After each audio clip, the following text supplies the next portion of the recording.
Hello student, आपको याद होगा बेसिक मैथमेटिक्स के ऊपर मैंने 5 लेक्चर्स डाले हैं। लास्ट लेक्चर में मैंने जो डिस्कस किया था इंटीग्रेशन के बारे में, कुछ रूल्स हमने बताए थे, आपको पता होगा। उसमें एक सबसे इम्पोर्टेंट, जिसे जो बेसिक इंटीग्रेशन ही कहते हैं, जो थोड़ा सा डिफिकल्ट है, बट अगर बहुत सारी प्रॉब्लम्स करोगे तो समझ आ जाएगा। तो वो हमारा एक लास्ट रूल है इंटीग्रेशन का, जिसका फिजिक्स में बहुत ज़्यादा इस्तेमाल होता है। तो मैं यहाँ पे डिस्कस करता हूँ इंटीग्रेशन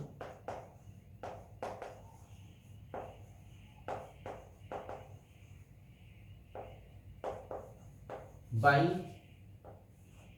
सब्स्टिट्यूशन मेथड।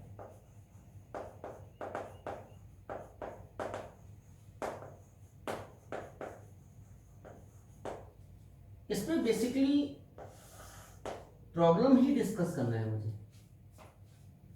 देखिए जरा यहाँ पे, जैसे एक हम छोटी सी प्रॉब्लम लेते हैं।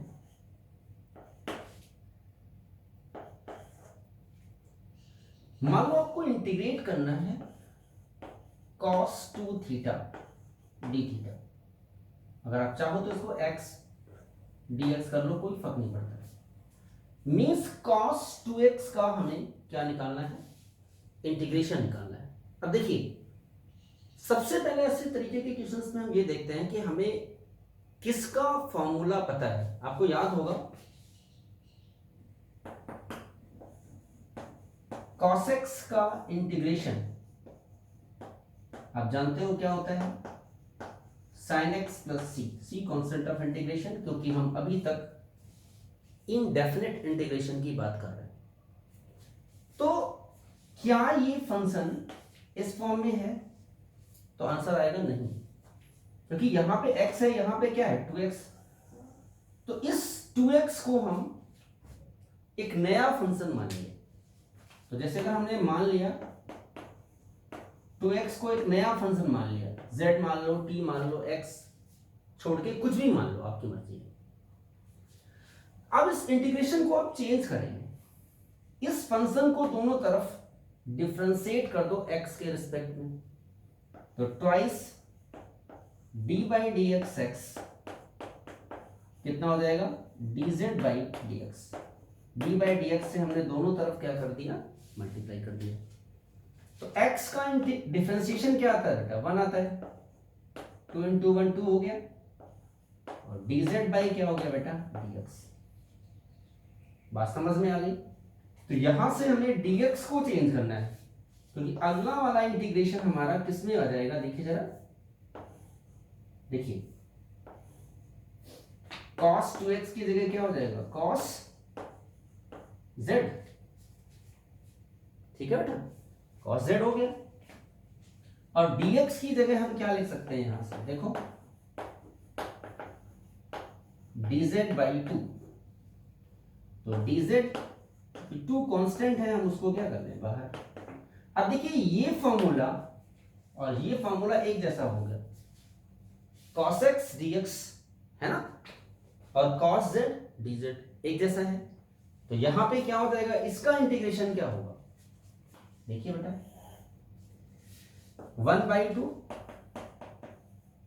और cos x का क्या होता है? sin x। तो यहां पे क्या हो जाएगा बेटा? sin z। ये इससे हट जाएगा। अब z की जो वैल्यू आपने मानी थी, वो वैल्यू यहां से उठाओ, तो यहां पे क्या कर दो? सब्स्टिट्यूट कर दो। तो क्या आएगा हमारा आंसर? 1 बाई 2, बोलिए बेटा, साइन z की जगह क्या हो जाएगा? 2x। अब चाहो तो यहां पे एक कांस्टेंट ऑफ इंटीग्रेशन लगा सकते हैं। समझ गए? तो हमने जो पहले हमारे पास इंटीग्रेशन था, वो एक फार्मूले के इक्विवेलेंट नहीं था। तो हमने जो फार्मूले के इक्विवेलेंट नहीं है, उसको हमने एक नया फंक्शन माना। फिर दोनों तरफ हमने क्या कर दिया? डिफरेंशिएट कर दिया। फिर इनकी वैल्यू को यहां पे पुट किया, इस फॉर्म में बनाया। फिर हमने इसको क्या कर दिया? जस्ट सिंपली इंटीग्रेट कर दिया। ऐसी बहुत सारी प्रॉब्लम्स हैं, मैं आपको डिस्कस करता हूं, ध्यान देना। यहां पे एक दूसरी प्रॉब्लम बात करते हैं यहां पे।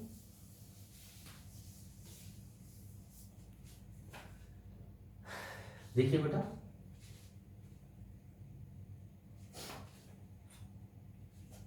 मान लो एक इंटीग्रेशन है a upon ax plus b, कुछ इस फॉर्म में। हमें इस फंक्शन को इंटीग्रेट करना है, ठीक है बेटा।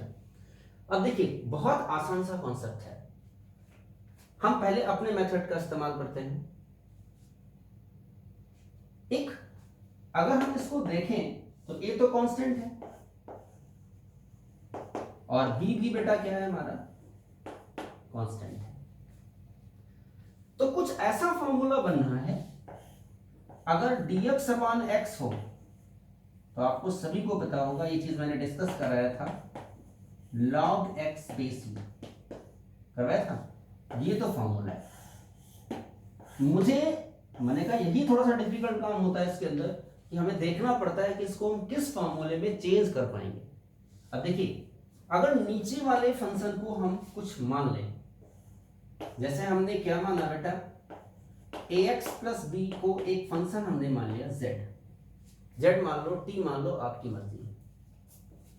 अब डिफरेंशिएट कर दो दोनों तरफ, तो a x का क्या हो जाएगा, dx प्लस b का कांस्टेंट का क्या होता है 0, और z का z। अब कुछ बच्चे ये समझ नहीं पा रहे होंगे, ये ज्यादा आसान तरीका है, वैसे मैंने शॉर्टकट किया है। तो यहां से dx क्या होगा, dz बाई a। अब मैं तुमको प्रॉपर तरीके से करके दिखा देता हूं। ये फंक्शन था, आप दोनों तरफ डिफरेंशिएट कर दीजिए x के रिस्पेक्ट में, तो यही आएगा बेटा, आएगा नहीं आएगा, अरे आएगा भी।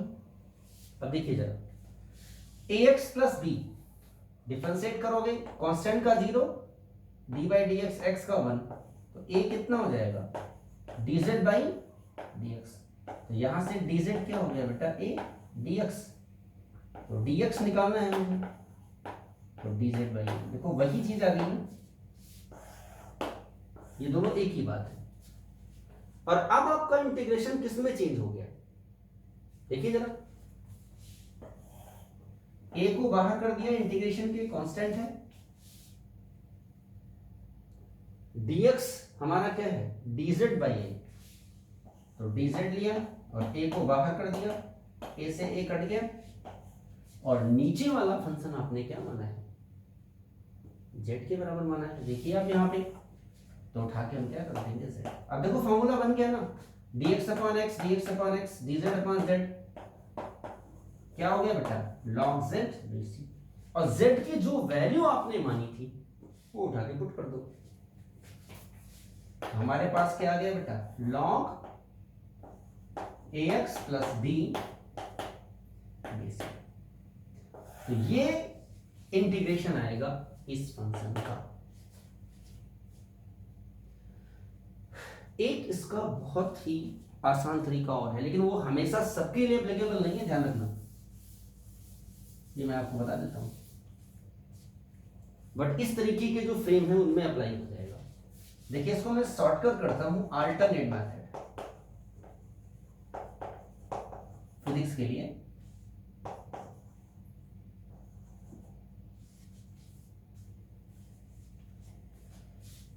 ए कांस्टेंट एज इट इज, नीचे वाला जो टर्म है उसको लॉग में ले लो,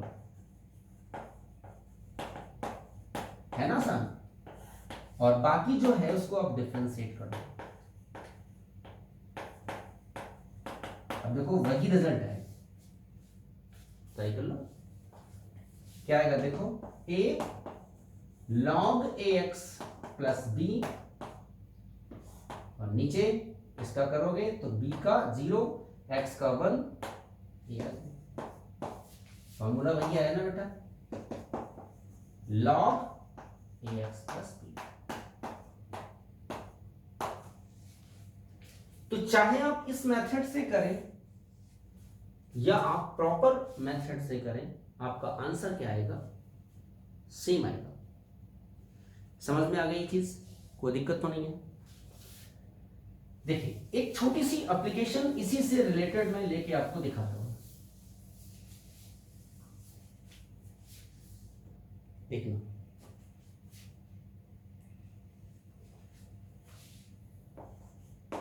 dx अपॉन 2x माइनस 3, ये मान लो एक प्रॉब्लम है, आपको इंटीग्रेट करना है। This is the sign of integration, यही रूल लगा दें शॉर्टकट। क्या होगा बेटा बताइए, क्या होगा, ऊपर 1 है ना, तो 1 log 2x माइनस 3 बेसी और differentiation of 2x minus 3 with respect to x। बताओ, बहुत आसान है ना। क्या होगा बेटा, log 2x माइनस 3 बेसी और 3 का 0, x का 1 तो 2, तो आप सीधे सीधे 2 कर सकते हो। समझ में आ गया? ठीक है, एक और हम प्रॉब्लम करा देते हैं जिससे आपको बिल्कुल कच्चापन खत्म हो जाए।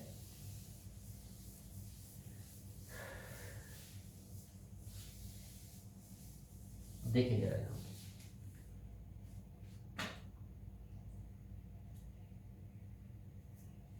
यहां पे ध्यान देना बेटा, मान लो एक फंक्शन लेते हैं हम ax प्लस b e की पावर, ये फंक्शन है।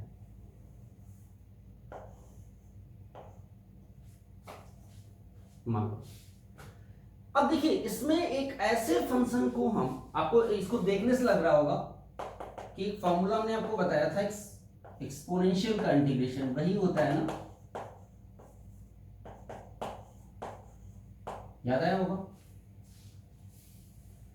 तो इसमें हम उस फंक्शन को t या z मानेंगे जिसका डिफरेंशिएशन बाकी जो चीज है वो उसमें कन्वर्ट हो जाए।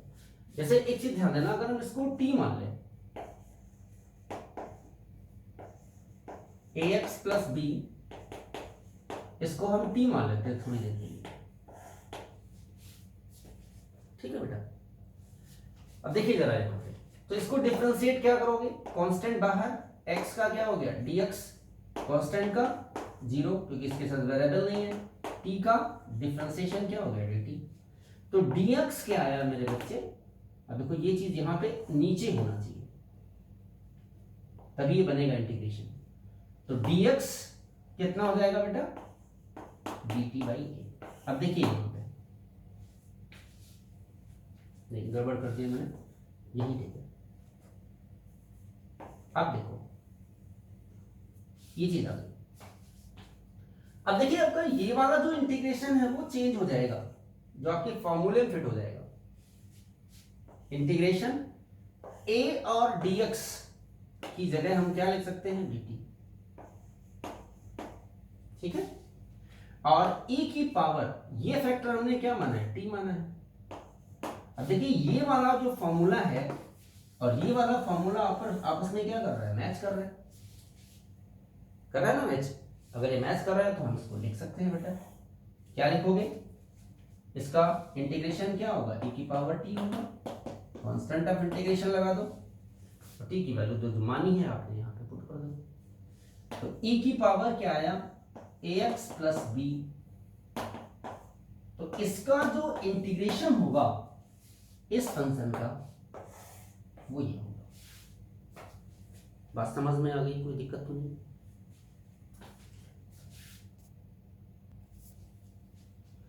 देखिए बेटा, अभी तक हमने जो इंटीग्रेशन किया था वो इनडेफिनेट था, जिसकी वैल्यू फिक्स नहीं आती थी। अब मैं डेफिनेट इंटीग्रेशन की बात कर रहा हूं, यहां पे ध्यान देना। यहां पे जैसे मान लो हम डेफिनेट इंटीग्रेशन की बात करें जिसकी वैल्यू सिर्फ और सिर्फ एक आएगी, ऐसे हम बहुत सारे एग्जांपल्स आपको करवा देते हैं। यहां पे देखिए एक छोटा सा मैं प्रॉब्लम दे रहा हूं, पहले बेसिक्स बता देता हूं। मैंने कहा था कि मान लो कोई एक फंक्शन है जिसका इंटीग्रेशन fx है, यहां पे हम लगाते थे c कांस्टेंट ऑफ इंटीग्रेशन, लेकिन अगर हम इसको हटा दें तो यहां पे एक लिमिट है, ये नीचे वाली को क्या बोलते हैं, लोअर लिमिट, और ऊपर वाले को बेटा बोलते हैं अपर लिमिट। तो जब आप इस फंक्शन को इंटीग्रेट करते हो तो ये लिमिट अप्लाई कर देते हैं b और दिस इज a। तो एक बार अपर लिमिट x की जगह b रख दिया माइनस लोअर लिमिट, और इसमें कॉन्सेप्ट ऑफ इंटीग्रेशन नहीं होगा क्योंकि इसकी वैल्यू क्या आएगी, फिक्स आएगी। जैसे बहुत छोटा सा हम आपको बताते हैं, यहां पे ध्यान देना। मान लो एक फंक्शन है हमारा बेटा एक्स स्क्वायर dx और लिमिट लगा दिया 1 से 2। अब देखिए इसकी बहुत सारी वैल्यू नहीं आ सकती, फिक्स वैल्यू आएगी। इसमें हम पावर रूल लगा दें, आपको याद होगा x की पावर n dx का इंटीग्रेशन क्या था, x की power n plus 1 by n plus 1, याद होगा।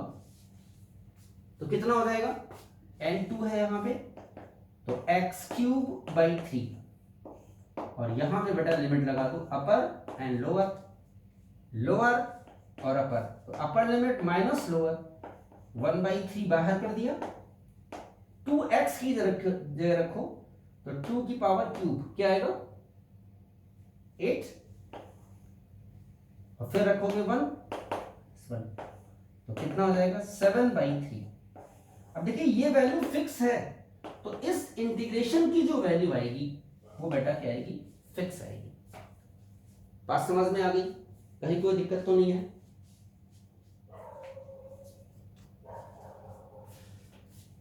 एक और प्रॉब्लम बताता हूं मैं यहां पे। मान लो एक फॉर्मूला है हमारे पास dx बाई एक्स स्क्वायर, और a से b लिमिट लगा दी, तो ये डेफिनेट बन गया क्योंकि इसकी लिमिट है, बाउंड्री है।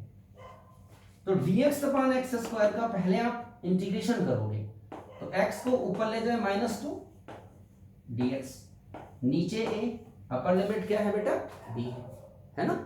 तो अब क्या बन गया देखिए जरा, x की power -2 plus 1, -2 plus 1 power rule लगा दिया, और limit b and then a। अभी लिमिट पुट नहीं करना है, पर इसको पूरा सॉल्व कर लो। ये -1 और ये x की पावर -1 का मतलब होता है 1/x। अब लिमिट लगा दो b एंड a। तो पहले अपर माइनस लोअर, तो बेटा क्या आया -1/b माइनस 1/a, खोल दें तो ये -a प्लस, तो 1/a माइनस 1/b। अब चाहो तो a भी एलसीएम ले लो, तो क्या मिलेगा b माइनस a। तो ये जो वैल्यू आएगी वो किसकी आएगी बेटा, बात समझ में आ गई होगी। डेफिनेट इंटीग्रेशन कुछ डिफरेंट नहीं है, पहले आपको सिंपली इंटीग्रेट करना है और इंटीग्रेशन के बाद बस लिमिट क्या कर देना है, आपको अप्लाई कर देना है। ये बात समझ में आ गई।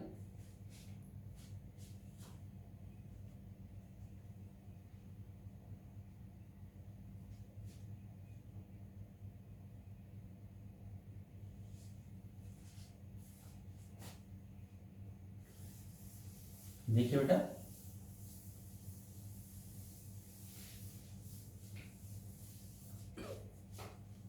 फिजिक्स में बहुत ज्यादा इस्तेमाल होते हैं, उनसे हम रिलेटेड कुछ बताते हैं। जैसे मान लो एक प्रॉब्लम हम दे रहे हैं, ध्यान देना बेटा यहां पे। जैसे मैं कहता हूं कि एक इंटीग्रेशन है sin 2 थीटा डी थीटा, और 0 से लिमिट लगा दी 2 पाई। आपको आप लोगों ने एक मोशन पढ़ा होगा SHM, जिस टाइप का कंप्लीट साइकिल ये होती है 0 से 2 पाई। तो साइन की एवरेज वैल्यू है, इसको जनरली क्या कहा जाता है, मैं आपको बता देता हूं, 1/2 पाई साइन 2 थीटा का एवरेज वैल्यू कंप्लीट साइकिल के लिए। तो हमें बेसिकली तो ये इंटीग्रेशन पार्ट चाहिए, बाकी तो कोई दिक्कत नहीं है, कांस्टेंट टर्म है। अब देखिए यहां पे आपको 1/2 पाई, अब जरा तसल्ली से समझना, यहां पे साइन 2 थीटा है, साइन का क्या होता है माइनस कॉस एक्स, लेकिन 2 थीटा है तो हमें इसको पहले क्या करना पड़ेगा, 2 थीटा को एक नया फंक्शन मानना पड़ेगा। याद होगा 2 थीटा को हमने z माना, तो 2 डी थीटा क्या हो गया बेटा dz, तो डी थीटा कितना हो जाएगा dz/2, बताया था ना सब्स्टिट्यूशन मेथड से। अब रख दो, तो ये क्या बन गया 0 से 2 पाई साइन z, और डी थीटा क्या हो गया बेटा dz/2, तो कितना हो गया 1/4 पाई, और साइन का क्या होता है हमारा माइनस कॉस z, लिमिट 0 से 2 पाई। अब सीधे z की वैल्यू लिमिट नहीं है हमारी, ध्यान रखना है चीज, z की वैल्यू रखनी पड़ेगी जो तुम्हारे पास थी। तो कितना हो गया बेटा, माइनस बाहर कर लेते हैं, तो -1/4 पाई। अब बताइए अंदर कॉस z कितना था 2 थीटा, अरे यही था। अब लिमिट लगा दो 0 से 2 पाई, क्या मिलेगा जरा बताओ, बोलिए बेटा -1/4 पाई क्या आएगा, बोलिए कॉस, इसको स्टेप को ऊपर लिख देता हूं मैं, लिख नहीं रहा आपको, देखिए बेटा यहां पे लिख देता हूं, तो -1/4 पाई कॉस, इसकी जगह थीटा की जगह 2 पाई, तो 2 कितना हो जाएगा हमारा कॉस 4 पाई माइनस थीटा 0 रखोगे तो क्या कॉस क्या हो गया 0। इसकी वैल्यू 1 होती है, जब आप टेबल पढ़ोगे इसकी वैल्यू भी 1 होती है, तो 1 - 1 क्या हो गया -1/4 पाई इंटू 0, ये क्या आएगा 0। ठीक है, तो साइन 2 थीटा की जो एवरेज वैल्यू होगी वो क्या होगी 0। समझ गए। अब देखिए मैं आपको बता देता हूं, ऐसी बहुत सारी प्रॉब्लम्स अपने आप से कर सकते हैं, मैं थोड़ा सा आपको बता देता हूं कुछ फॉर्मूले, आप घर पे ट्राई कर सकते हैं। देखिए साइन 2 थीटा अभी दिखाया है, एवरेज वैल्यू क्या होगी 0, कॉस 2 थीटा एवरेज वैल्यू क्या होगी 0, चेक करके देखना। साइन स्क्वायर थीटा की जो एवरेज वैल्यू हाफ, एवरेज समझते हैं क्या बताया था मैंने 1/2 पाई 0 से 2 pi sine square theta D theta, solve करोगे तो ये आएगी वैल्यू।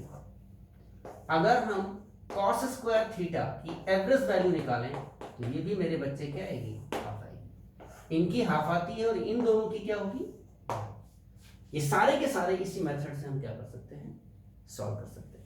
ठीक है,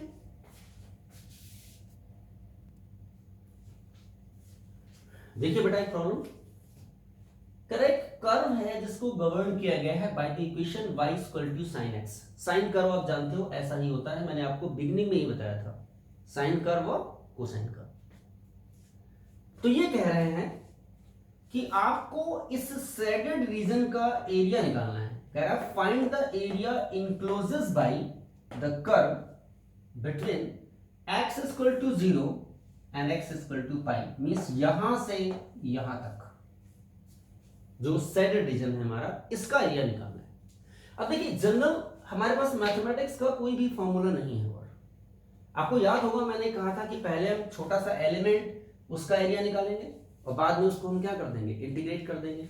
तो जैसे मैं एक छोटा सा आपको बेसिक बताता हूं यहाँ पे, जैसे यही साइन कर्व हमने बना लिया, तो हमें तो ये एरिया चाहिए 0 से पाई का, तो मैंने एक छोटा सा एलिमेंट काटा बेटा यहां से, दिख रहा है आपको, इधर हमने क्या माना था x, तो दिस इज dx हो गया, और ये लगभग ये y की वैल्यू क्या है कांस्टेंट, तो इसका छोटा सा एलिमेंट्री एरिया क्या होगा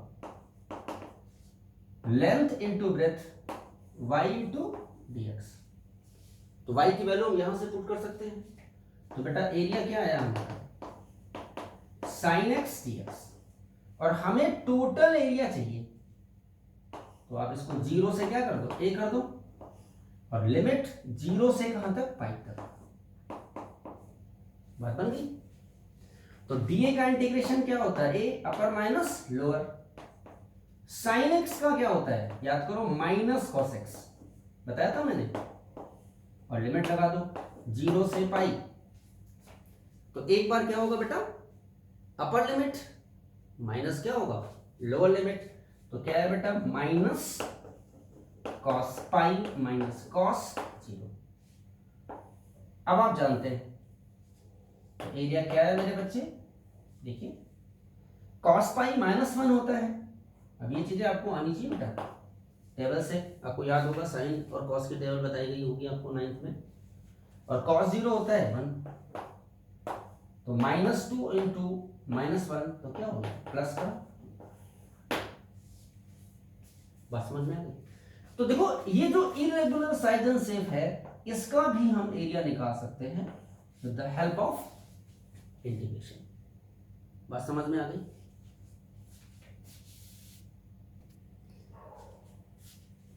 देखिए बहुत इंटरेस्टिंग और बहुत ही आसान सी प्रॉब्लम है। आपसे कहते हैं इस इंटीग्रल की वैल्यू निकालना है जिसकी लिमिट 0 से पाई बाई ओमेगा है 1 माइनस साइन ओमेगा टी। अब देखो इसको दो पार्ट में आप तोड़ दोगे। पहला काम 1 इंटू डी टी हो गया, लिमिट 0 से पाई बाई ओमेगा चलेगा, माइनस दूसरा integration sine omega T D T और 0 से पाई बाई ओमेगा।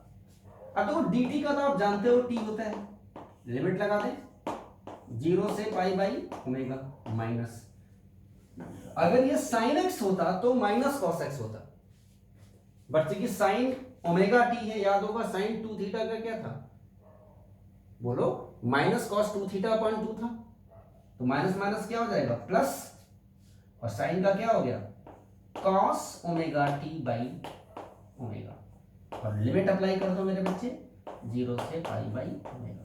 अब आप इसको खोलिए इस फंक्शन को, तो खोलिए क्या मिलेगा बेटा, देखिए अपर माइनस लोअर, तो pi by omega -0, upper minus lower हो गया, प्लस 1 बाई ओमेगा, ये वाला कॉस ओमेगा टी, तो पहला हमारा क्या है बेटा कॉस ओमेगा, और टी की जगह क्या है पाई बाई ओमेगा, समझ में आ रहा है, माइनस, टी की जगह 0 करोगे तो सीधे सीधे कॉस क्या हो जाएगा 0, ये कट गया, आसान है। तो पाई बाई ओमेगा इसका 0 plus 1 by omega, cos pi कितना था -1, ये -1 -2 हो गया, तो pi by omega -2 by omega, बेटा ओमेगा एलसीएम ले ले, तो पाई -2। तो ये जो इंटीग्रेशन है वो किस फंक्शन का है कि पाई -2 बाई ओमेगा, ये वैल्यू आएगी इस इंटीग्रेशन की, ठीक है। अब मैं इंटीग्रेशन पे आपको असाइनमेंट डाल देता हूं बहुत सारे, आप उनको देखना, जो नहीं है वो अपने डाउट्स कंसल्ट करना। हो सकता है तो हम इस पे एक और लेक्चर डालेंगे जो बेसिकली बेस्ड होगा हमारा, क्योंकि मैथमेटिक्स हम नहीं पढ़ा रहे हैं, मेरा एम नहीं है, मेरा एम जस्ट है कि जो बेसिक कॉन्सेप्ट इस्तेमाल किए जाते हैं फिजिक्स के अंदर न्यूमेरिकल्स को सॉल्व करने में, क्योंकि इंटीग्रेशन और डिफरेंशिएशन अगर आपको नहीं आता है तो +2 में बहुत ज़्यादा डिफिकल्ट प्रॉब्लम आएगी, फिर आपको दिक्कत आएगी, स्पेशली मेडिकल्स वाले बच्चों को बहुत दिक्कत आती है, ठीक है। तो मैं इस पे एक लेक्चर और ले लूंगा कि how to use integration in physics. Okay, have a nice day.